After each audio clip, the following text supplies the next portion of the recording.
Now it's cooked. This is our brinjal potato curry, but the oil has just come out.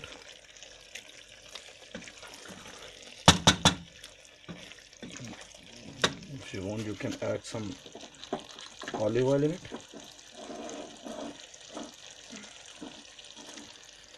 This is olive oil.